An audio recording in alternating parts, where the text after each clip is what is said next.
नमस्कार दोस्तों। चर्चा के इस खास अंक में मैं हूं अंकुल पटेल। साथियों, आज मैं चर्चा करने जा रहा हूं देश के युवाओं की वर्तमान स्थिति और उस स्थिति पर हमें क्या करना चाहिए।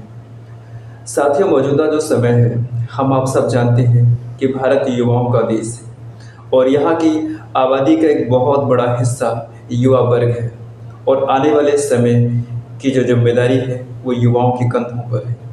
लेकिन सच्चाई इसके विपरीत है। हमारा एक युवा वर्ग जो कि आईआईटी, बड़े-बड़े मेडिकल संस्थान और रिसर्च के क्षेत्र में आगे जा रहा है और देश की तरक्की में अपना कंट्रीब्यूशन कर रहा है। दूसरा एक वर्ग है जो कि अपने उद्देश्य की प्राप्ति के लिए बहुत ठोकरें खा रहा है दर-दर, और एक बहुत बड़ा वर्ग है जो देश की मुख्य धारा से दूर भाग रहा है। वह वर्ग है जो नशे का शिकार है, वह वर्ग है जो शिक्षा से दूर है, वह वर्ग है जो राष्ट्रीय विचारधारा को अपना नहीं मानता, वह वर्ग जो है इन सब चीज़ों से दूर एक और ही किसी नए किस्म की विचारधारा और मानसिकता को पाल करके बैठा हुआ है। साथियों, जब मैं ये सब बातें कर रहा हूँ तो इन सब का सीधा इशारा मेरा राष्ट्रीय चरित्र के विनिर्माण से है।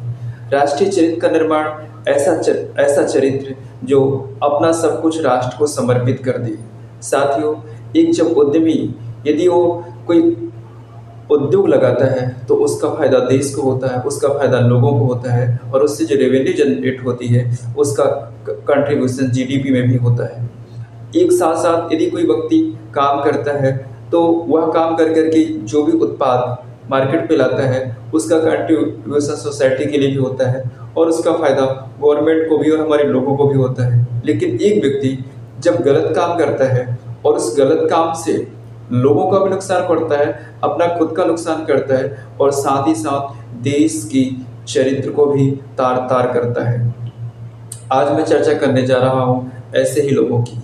साथियों, हमारा जो समाज है वह इन सबको मान्यता नहीं देता, लेकिन फिर भी आज भी मानसिकता लोगों की पूरी तरह से बदली हुई नहीं है और ये संस्कार जो कि सबसे मोरल वैल्यू होती है किसी भी सोसाइटी, किसी भी समाज और किसी भी देश की उन्नति के लिए, उसमें दिन प्रतिदिन कहीं न कहीं पे गिरावट आ रही है। आज आवश्यकता है कि शिक्षा की जो प्रणाली है उस पे पर्याप्त सुधार हो। नई शिक्षा नीति 2020 नए उद्देश्यों के साथ लागू की गई है, लेकिन इसके सफल परिणाम कितने होंगे ये तो देखने वाली बात होगी।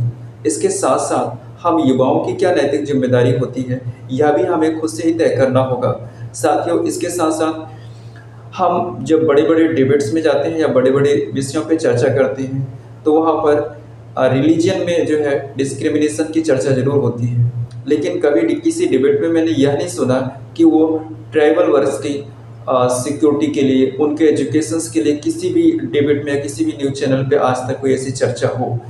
हाँ, इतना ज़रूर था कि उनके नाम पे जब भी इलेक्शंस का टाइम आता है तो उनके वोट बैंकों पे कैसे कब्जा किया जाए, इस पे ज़रूर उनका दृष्टिकोण होता है और इस पे तरह-तरह की बयानबाज़ी और कई-कई नए प्रयोग भी वो लोग करते हैं। लेकिन हकीकत क्या शिक्षा आज भी गिरी कंदराओं में, दूर-दराज के गाँव में पहुँच रही है? बहुत मुश्किल से पहुँच रही है और उसको पहुँचाने वाले लोग भी जो हैं वह भी एक ऐसे सिस्टम का शिकार हैं जो खुद के सेल्फिश के लिए कुछ कर रहे हैं।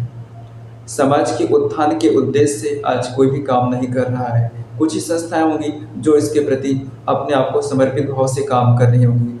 राष्ट्रीय स्वयंसेवक संघ का एक वनवासी अंचल का कार्यक्रम है जो निश्चित रूप से इस उद्देश्य को लेकर के काफ़ी एक्टिव है और काफ़ी उनका जो काम जो है सराहनीय काम भी है। तो आज हमें आवश्यकता है एक ऐसे उद्देश्य के प्रति काम करने का, जो उद्देश्य समाज के हर वर्ग को फ़ायदे पहुँचाए और समाज के हर तबके का ध्यान रखे। हमें ज़रूरत है अपने सिस्टम को इंटरनल स्ट्रॉन्ग करने के लिए और सिस्टम के साथ-साथ जो हमारे लोग हैं, जो हमारा आने वाला युवा वर्ग है, उसे राष्ट्र की मुख्य धारा से जोड़ने का है। क्योंकि जब तक हम इनको नहीं जोड़ेंगे, आने वाला समय हमारा सुरक्षित नहीं रहेगा। साथियों, मैंने जब राष्ट्रीय स्वयंसेवक संघ की जो वार्षिक उनकी पुस्तिका प्रकाशित होती है, जब मैंने वह पढ़ा तो उसमें मुझे कुछ ऐसे तथ्य मिले जिससे मुझे लग रहा है कि आपके साथ ज़रूर शेयर करना चाहिए।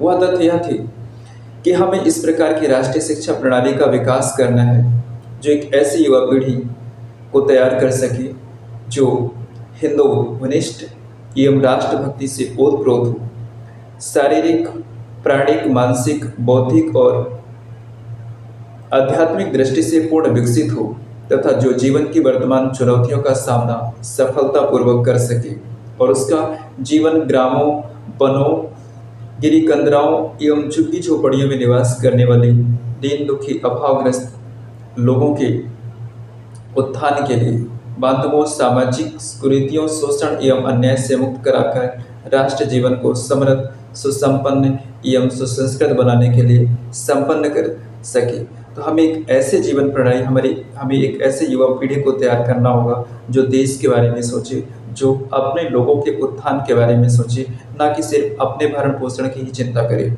साथ ही ये तो थी मेरी बातें। आप इस विषय में क्या राय रखते हैं? आप जरूर शेयर कीजिएगा। नमस्कार।